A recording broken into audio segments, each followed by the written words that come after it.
They didn't invite me to their wedding because I'm too simple, so I sold the land where they're going to build their house. Subscribe to the channel and let me know in the comments where you're watching from. My journey from doormat to dignity might just be the story you need today. The envelope wasn't there. Again, I checked the empty mailbox for the 10th time that week, my arthritic fingers gripping the cold metal door. There had to be a mistake. My neighbor Dorothy's excited voice still echoed in my head from her call an hour earlier. "Margaret, have you seen the wedding invitation yet? Such elegant paper, with those gold details. Your Robert certainly has exquisite taste." I'd mumbled something about the rural male being slow, hiding the tremor in my voice behind practiced cheerfulness. 73 years gives you plenty of time to perfect the art of disguising pain. In the hallway mirror, I studied my reflection. Gray hair pulled back in a simple bun, face weathered from decades working our Tennessee farm. "Too simple," I whispered, echoing words I'd overheard Robert say during his last visit 6 months ago. Words not meant for my ears. My old pickup had been in the shop for weeks, another reminder of things falling apart. The bus schedule showed one leaving for Nashville in 30 minutes. I grabbed my purse, the good one John had given me for our 40th anniversary before the cancer took him, and headed out. 2 hours later, I stood in the gleaming lobby of Wheeler and Associates, my son's law firm. The receptionist's perfectly sculpted eyebrows arched when I gave my name. "Mrs. Wheeler, do you have an appointment? I'm Robert Wheeler's mother." Her eyes widened. "Oh, one moment, please." I watched her whisper into the phone, her eyes darting toward me. The plush waiting area made my clean but worn clothes feel suddenly shabby. 10 minutes passed before Robert appeared. Tension radiating from his tailored suit. "Mom, what are you doing here?" His voice held more alarm than welcome. "I needed to see you." I kept my voice steady. "Dorothy received her invitation to your wedding. Mine seems to be lost." He guided me to a conference room, checking his watch. "I have a client in 15 minutes. The room felt too cold, too sterile. Nothing like the warm kitchen where I'd taught him to make his father's favorite cornbread. "There's no invitation coming, Mom." His words fell between us like stones. "Vanessa and I decided the event will be very sophisticated. You wouldn't feel comfortable." "I see." My voice sounded distant, even to me. "It's at the Sinclair estate. Black tie, 400 guests, each detail another wall between us. Senators will be there. Vanessa's father has important connections, and your mother would embarrass you." That's not what I said, but his eyes wouldn't meet mine. "When were you going to tell me?" He checked his watch again. "I've been meaning to call." I nodded slowly, a lifetime of accommodating others taking over. Then he added, almost casually, "We're finalizing plans for the property in Nashville, breaking ground next month for our new home." The property, our family land, purchased with my inheritance, land that legally still belonged to me. Something shifted inside me, a quiet awakening.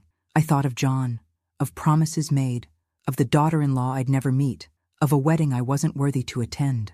"The property isn't yours yet, Robert." My voice came out stronger than I expected. His phone buzzed. "I have to take this, Mom. We'll talk soon." "Okay?" As he rushed me toward the elevator, I caught my reflection in the polished doors. For a fleeting moment, I didn't recognize the woman staring back at me. She looked determined. The bus rumbled beneath me as Nashville's skyline receded. In my lap, I clutched my purse like it contained all I had left in the world. Maybe it did. Memory has a cruel way of reshuffling itself after betrayal.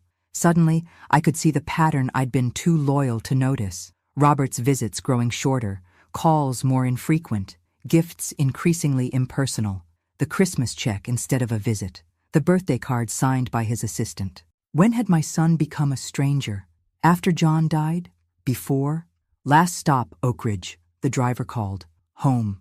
The farm John and I had nurtured for 45 years. As I walked the gravel path toward my house, I noticed someone working on the fence line. Frank Anderson, my neighbor of 20 years.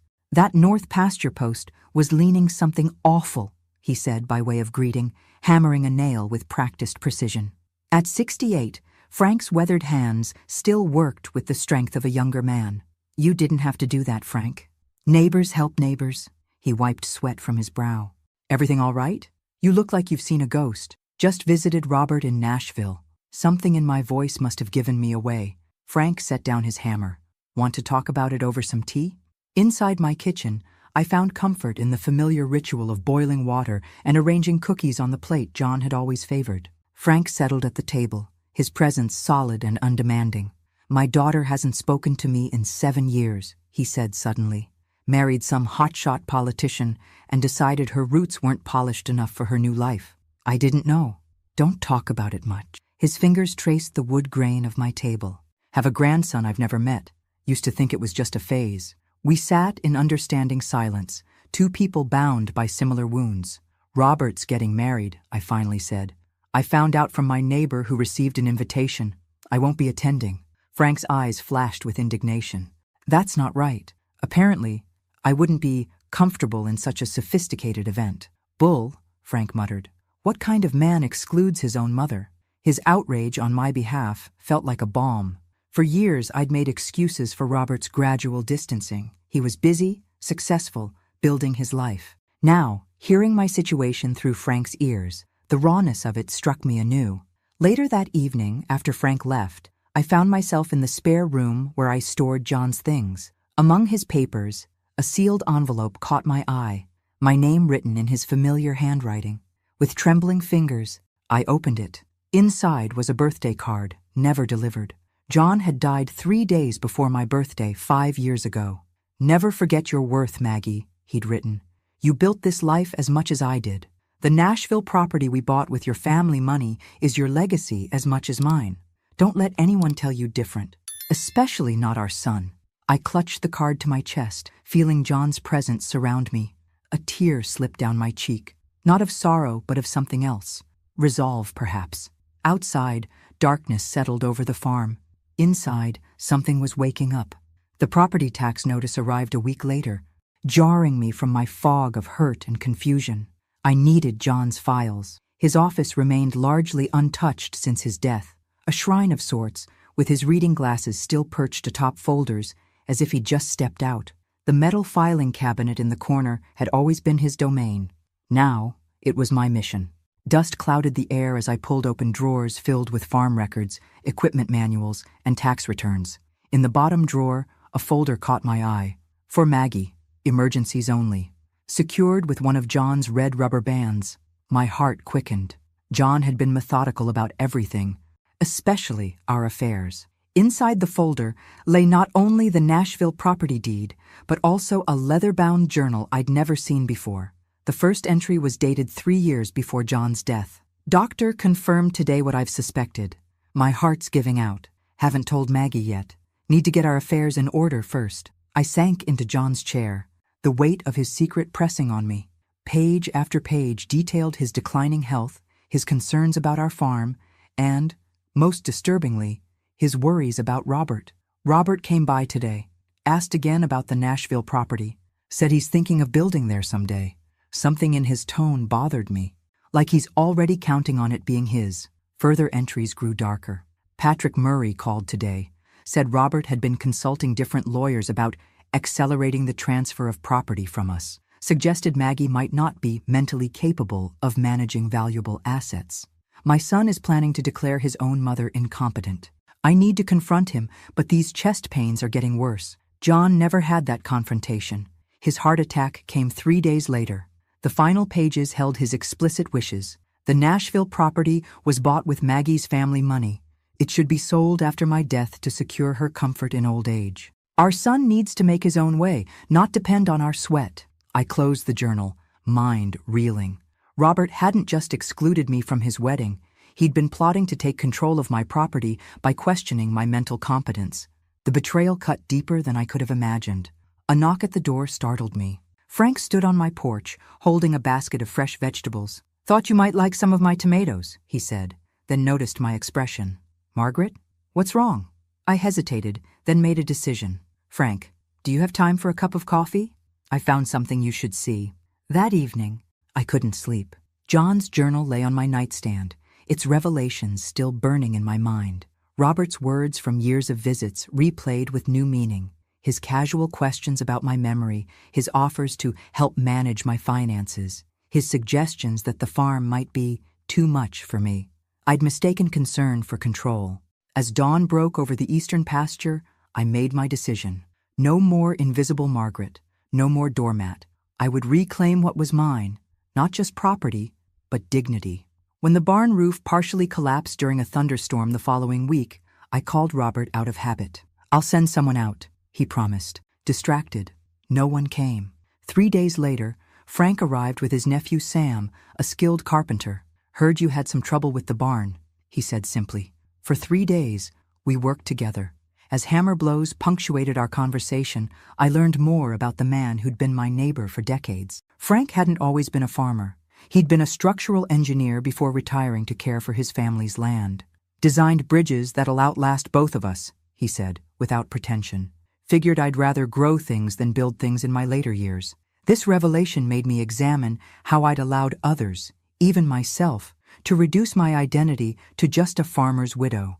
How many layers of ourselves do we hide to fit others' expectations? During lunch break on the 3rd day, I mentioned the Nashville property and my dilemma. Frank's eyebrows shot up. "Margaret, do you have any idea what land in Nashville is worth now? The city's exploded in the last decade. John bought it as an investment 30 years ago. 20 acres at the edge of town." "Edge of town, then, is prime real estate now," Frank said. "Development's been pushing out that way for years. That land could be worth millions." The sandwich in my hand suddenly felt weightless. Millions? I'd known the property had appreciated, but the scale stunned me. "You think that's why Robert's suddenly interested in building there?" I asked. "Possibly." Frank's eyes met mine. "Or why someone else might be."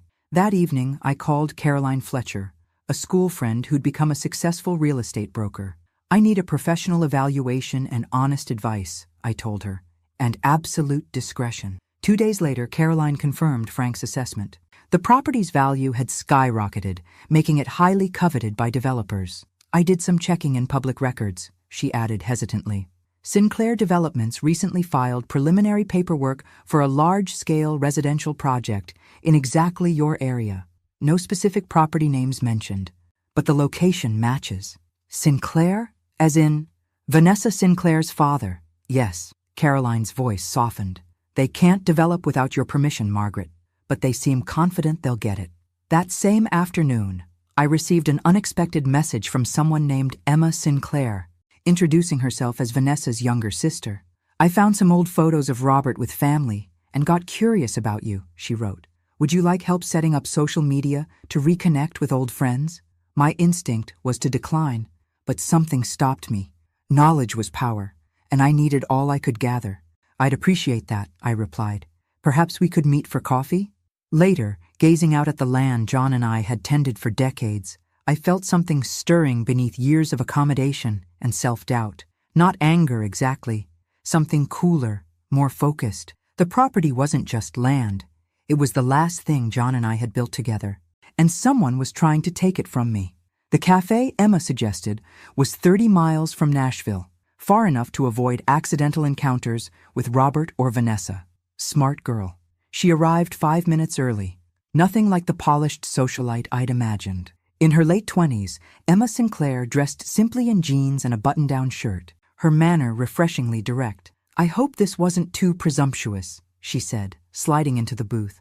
"I've heard so much about Robert's family, but realized I'd never seen pictures of you until I found some old ones in his apartment while helping with wedding preparations." I studied her face, searching for signs of manipulation. Found none. "You're nothing like your sister," I observed. A flicker of something, pain, crossed her features. We took different paths. As Emma walked me through creating basic social media accounts, our conversation drifted toward family. She spoke of growing up in the Sinclair empire, the constant pressure to project perfection. 3 years ago, at my father's birthday gala, I defended my mother," she said suddenly, eyes fixed on her coffee. "She struggles with depression. Dad and Vanessa said she was embarrassing the family by declining to attend. I lost my temper. What happened? They humiliated me in front of everyone. Said I was just like her, emotional, unreliable." Her fingers traced the rim of her cup. "Dad made it clear that people who don't serve the family image have no place at the table, just like simple people have no place at Vanessa's perfect wedding." The parallel wasn't lost on either of us. "Where's your mother now?" I asked. "Private facility in Arizona. I visit monthly." "They never do." As our conversation continued, Emma inadvertently confirmed my suspicions when she mentioned the wedding timing. Dad's as excited about this development project as the wedding, says the timing couldn't be better, both finalizing in the same month. What development project? I kept my tone casual. Some residential complex. Dad's been obsessed with the location for years. She shrugged. Wedding talk is all about strategic alliances in my family, not exactly romantic. On the drive home, I pondered this unexpected connection. Emma had reached out from genuine curiosity, unaware of her family's schemes involving my property. Her candor had given me invaluable insight and perhaps an ally. That night, I made 3 decisive calls. To Caroline, my real estate friend, to a lawyer she recommended named Diane Reynolds, who specialized in elder protection and property law, and to Frank, whose engineering background and unwavering support had become my anchor. I don't want to hurt my son, I explained to Diane, but I need to protect my future and my dignity. We'll make sure that happens, Mrs. Wheeler, she replied with quiet confidence. Over the next week, a plan began taking shape, not of revenge, but of reclamation, of becoming visible again. As the farm's evening shadows lengthened, I found myself standing straighter, speaking more firmly, thinking more clearly than I had in years. The woman Robert had dismissed as too simple for his wedding was disappearing. In her place stood someone altogether more formidable. The transformation happened in deliberate stages over the next 2 months. First came the legal groundwork. Diane helped me document everything. John's journal, the property deed, records of Robert's inquiries about my mental capacity, and the suspicious timing of the Sinclair development plans. Knowledge is leverage, Diane explained during our weekly meetings. We're not assuming malicious intent, but we're protecting your interests. Meanwhile, I enrolled in basic computer classes at the library. The kind instructor, barely older than Robert, showed remarkable patience as I fumbled through email setups and internet searches. From the simple profile Emma helped create, I expanded my digital footprint, reconnecting with old friends and researching my rights. Frank became a constant presence, helping with farm repairs I'd neglected for years. Under his guidance, I began transforming a section of my property into a small-scale organic specialty operation, applying traditional farming knowledge I'd accumulated over decades but never fully implemented. You have a gift with heirloom vegetables, Frank observed as we planted rare tomato varieties. People would pay premium prices for these. My wardrobe evolved too. Nothing flashy, but I replaced worn house dresses with simple, well-fitting clothes that reflected the woman I was becoming. Emma and I continued meeting regularly at out-of-the-way cafes. Our friendship deepened as we recognized in each other the same struggle for authenticity in families that valued appearance over substance. During one visit to the farm, Emma revealed something concerning. I work part-time in Dad's administrative department, she explained. Yesterday, while organizing his digital calendar, I accidentally saw an email mentioning a meeting with lawyers about damage control if MW proves problematic. MW? Margaret Wheeler, I assume. Her expression was troubled. I shouldn't be telling you this, but it doesn't feel right. I told her about the medical evaluations Diane had recommended. Comprehensive assessments to document my mental competence before anyone could question it. Smart move, Emma said. I could check which doctors my father typically uses in these situations, so you can avoid them. During this period, Robert called twice, once demanding why I hadn't responded to emails about property documents sent to an account I rarely checked, and again informing me he was sending an appraiser to evaluate the Nashville property for insurance purposes. I've already had it professionally appraised, I replied calmly. The silence that followed spoke volumes. We need to discuss the property in person, Robert, I added, with my attorney present. Attorney? What attorney? His voice rose. Mom, what are you doing? Taking care of my affairs. Isn't that what you wanted? After hanging up, I sat in John's office, surrounded by his books and the life we'd built. The confrontation I'd avoided was coming, but for the first time since his funeral, I didn't feel alone facing it. That evening, Frank and I sat on my newly repaired porch, watching fireflies dance across the darkening fields. You're different, he observed quietly. How so? You take up more space now, like you remember how big you really are. His words settled over me like a blessing. Yes, I was remembering, and so was everyone else about to. Robert arrived unannounced the following Saturday, his luxury car looking comically out of place in my gravel driveway. He stormed onto the porch where I was enjoying morning coffee. "What's this about an attorney?" he demanded. "And an appraisal?" I gestured to the chair across from me. "Good morning to you too, son. Would you like some coffee?" His eyes darted to Frank, who was finishing repairs on my porch railing. The presence of a witness visibly tempered Robert's approach. "Mom, I'm concerned about you," he said, lowering his voice. "These sudden decisions, it's not like you." "On the contrary," I replied evenly. "I've been making decisions for this farm for 50 years. The only difference is I'm now making them for myself, not others." Frank excused himself tactfully, though I knew he remained within earshot. "Smart man. I know about the Sinclair development plans for my property, Robert." His expression flickered between surprise and calculation. "How did you—" He caught himself. "It's not what you think, Mom. It's just a small project that would benefit everyone. Valley Heights Residences doesn't sound small." The color drained from his face. "Who told you that name?" Before he could recover, tires crunched on gravel. A sleek black car pulled up, and Vanessa Sinclair emerged, her designer outfit as out of place on my farm as a peacock in a chicken coop. "Robert, you just left in the middle of our meeting," she scolded, then noticed me. "Oh, hello, Mrs. Wheeler." Her gaze swept over my farmhouse. "How rustic. It has a certain charm, I suppose." "It's home," I said simply. Vanessa's attention darted around impatiently. "Robert, we need to go. Your father needs those contracts finalized for Valley Heights before the wedding." I widened my eyes in feigned innocence. "Valley Heights? Is that what you're calling the project on my property? The public records didn't mention a specific name." The look Vanessa shot Robert could have frozen hell itself. His answering glare revealed volumes about their relationship dynamic. "Mrs. Wheeler," Vanessa began in a condescending tone, "this development would actually benefit you tremendously. The property has been sitting unused for years, and it's still mine to decide what happens to it," I interrupted gently. Robert made one last attempt, his voice taking on the emotional manipulation I now recognized. "Mom, you always said this property would be my inheritance. I'm just trying to build our future." I met his gaze steadily. "Inheritance comes after death, Robert. I'm still very much alive." As they drove away, their heated argument visible even through tinted windows, Frank returned to the porch. "You handled that well," he said, admiration in his voice. "It's just beginning," I replied, watching dust settle in their wake. "But for the first time, I'm not afraid of what comes next." Thomas Sinclair arrived 3 days later in a chauffeur-driven car that probably cost more than my entire farm. Tall, immaculately dressed, with Vanessa's calculating eyes and a practiced smile, he embodied wealth and influence. "Mrs. Wheeler," he said, extending his hand, "I've been looking forward to meeting my future daughter-in-law's mother." "Have you?" I kept my tone pleasant. "Interesting, since I wasn't invited to the wedding." His smile didn't waver. "A regrettable miscommunication. May I come in?" Inside, Thomas declined my offer of coffee, instead producing a leather portfolio. "I understand there's been some confusion about the Nashville property development." "No confusion.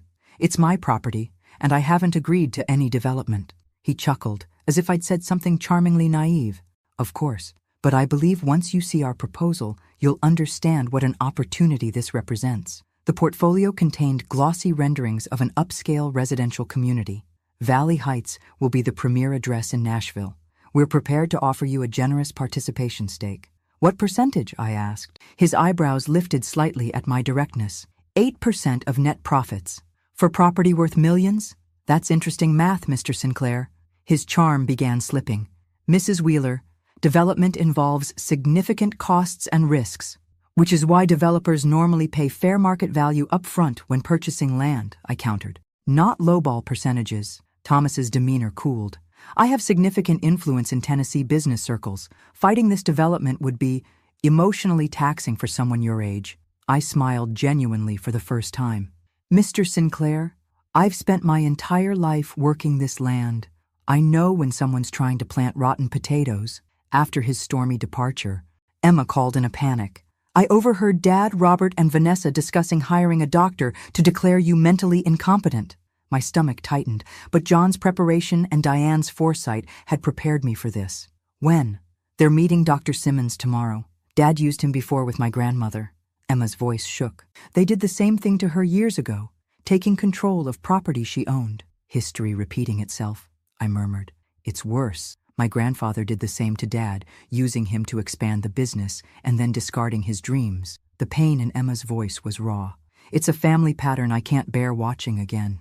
I immediately called Diane, who accelerated our timeline for medical evaluations. It will take a few weeks to get all the specialists to see you, but we'll document everything thoroughly. Meanwhile, Caroline introduced me to executives from Bridgestone Development, a competing firm interested in the property for a project that included affordable housing and partial environmental preservation.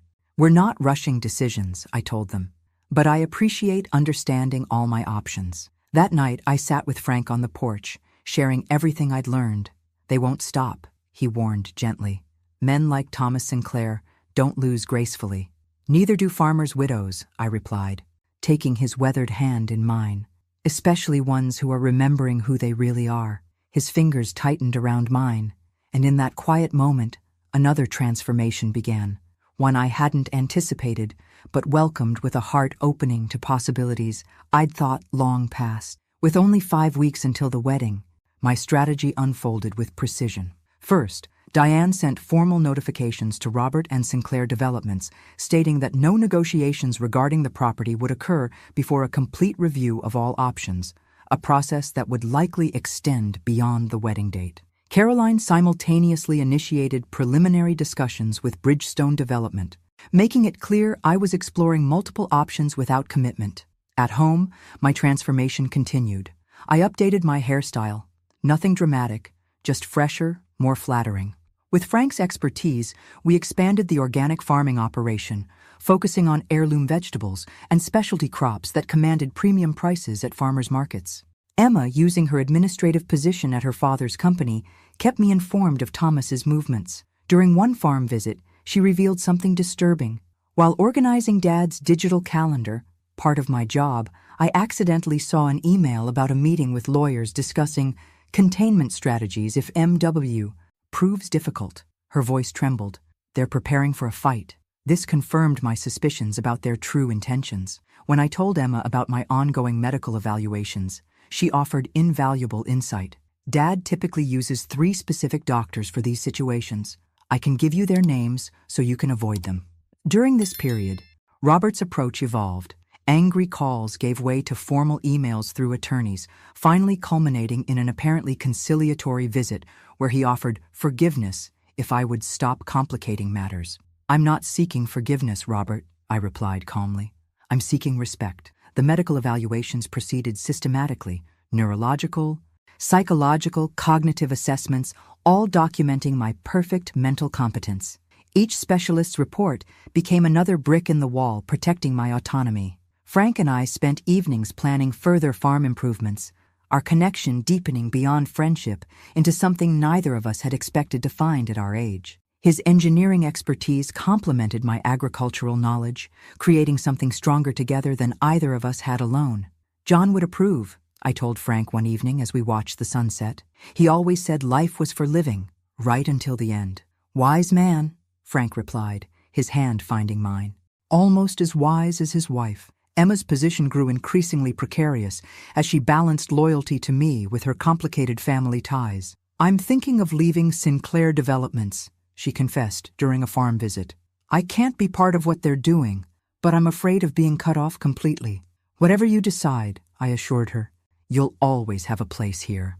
The irony wasn't lost on me. I was offering Emma the unconditional acceptance Robert had sought from the Sinclairs, while he denied me the same from him. As the wedding date approached, Thomas made increasingly aggressive moves, sending lawyers with revised offers and thinly veiled threats. Each was met with Diane's calm but firm response. Mrs. Wheeler is still reviewing her options. My strength grew with each confrontation. The woman who had once faded into the background now stood firmly in the center of her own life, ready for whatever came next. 3 weeks before the wedding, with my medical evaluations officially confirming my full mental capacity, I requested a formal meeting with Robert, asking him to come alone to Diane's office. When he arrived, his expression hardened, seeing not just Diane and me, but also Caroline and 2 executives from Bridgestone Development. "What is this?" he demanded. "A business meeting," I replied with professional calm. "Please, sit down." For the next hour, I presented a detailed comparison between the unofficial Sinclair Developments proposal, based on information Emma had legitimately accessed, and Bridgestone's formal offer.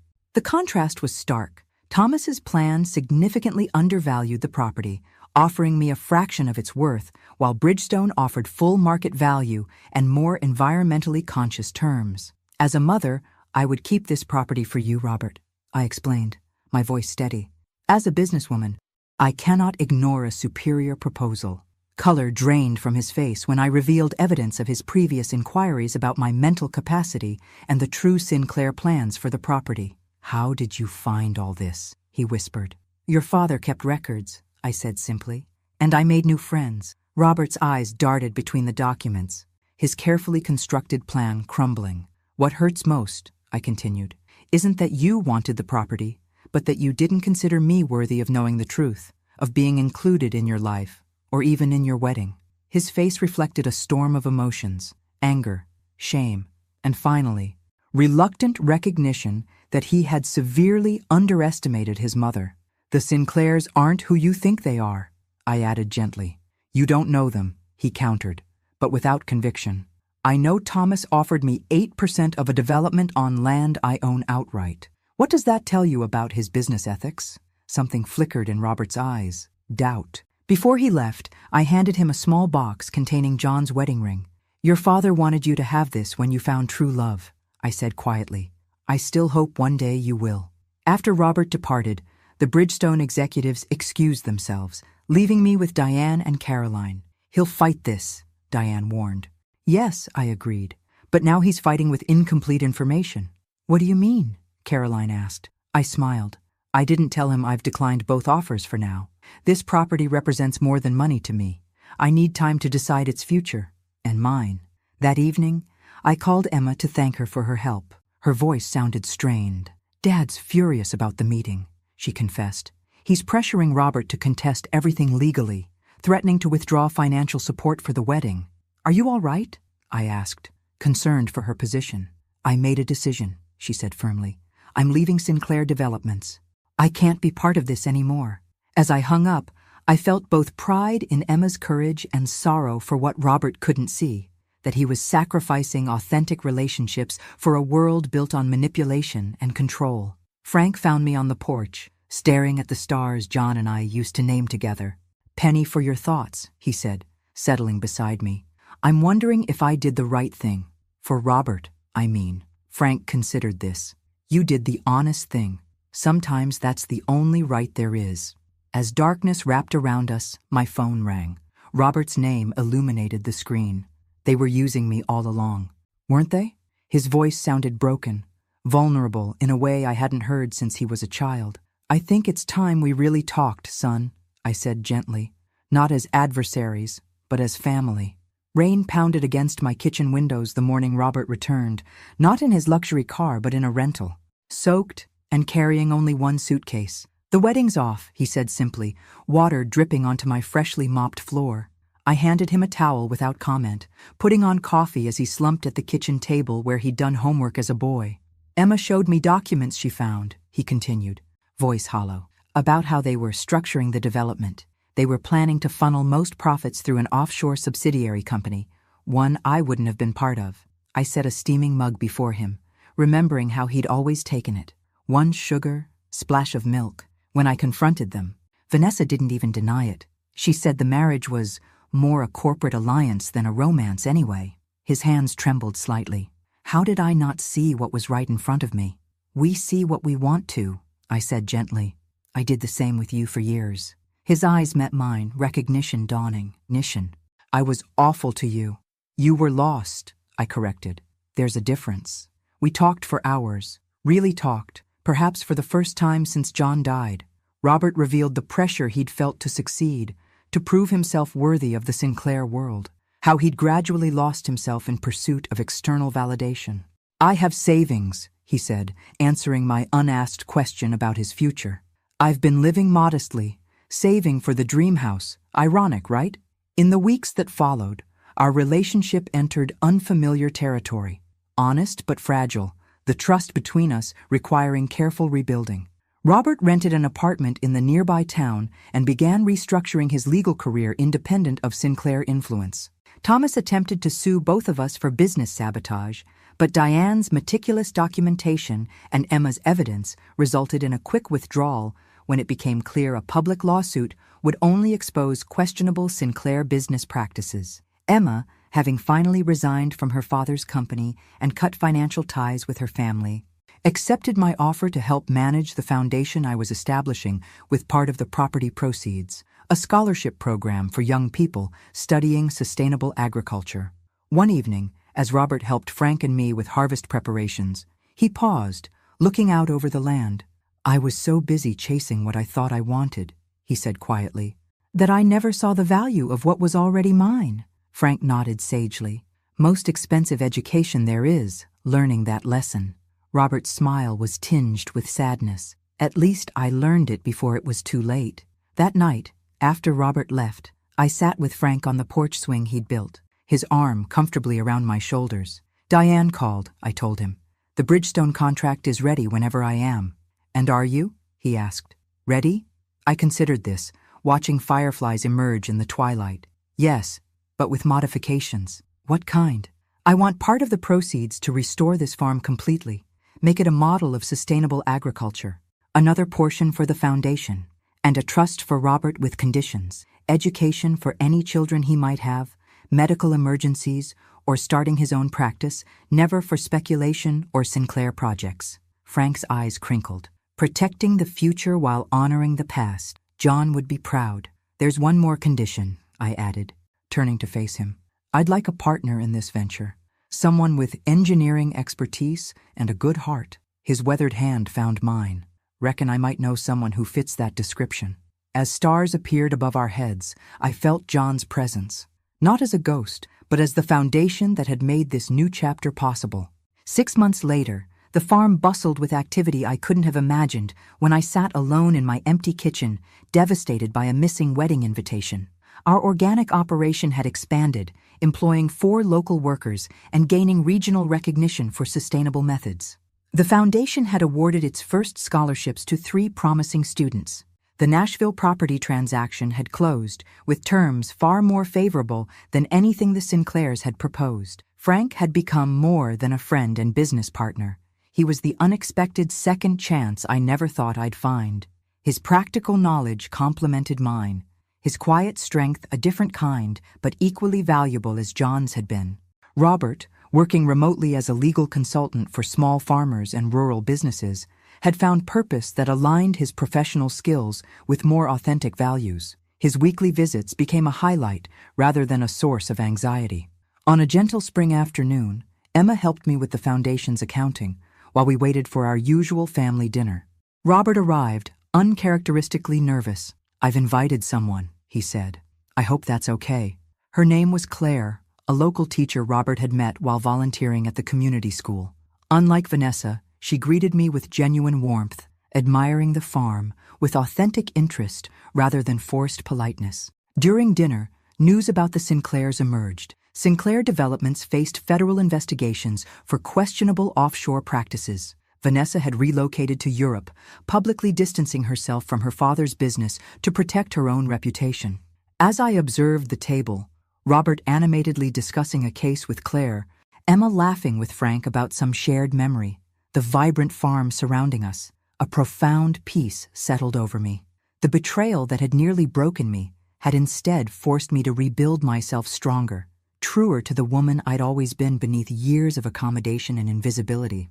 "Mom," Robert said, interrupting my thoughts, "I've been meaning to ask, how did you know? About the Sinclairs? About what would happen?" I smiled, thinking of John's journal, of Emma's courage, of Frank's steadfastness. "I remembered my worth," I said simply. Everything else followed from that. Later, after our guests departed, Frank and I walked the perimeter of the farm in the fading light, planning next season's expansion. "You know what I love about this land?" he mused. "It doesn't hold grudges. You can plant something new every season." "People can be the same way," I replied, thinking of Robert's gradual return to himself, of Emma's fresh start, of my own late-blooming courage. The farm that John and I had cultivated for decades continued nurturing new generations, not as a commodity to be sold, but as a legacy of integrity, honest work, and authentic love.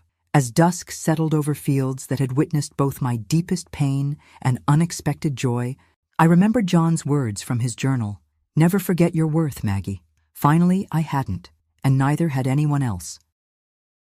Thanks for listening. Don't forget to subscribe and feel free to share your story in the comments. Your voice matters.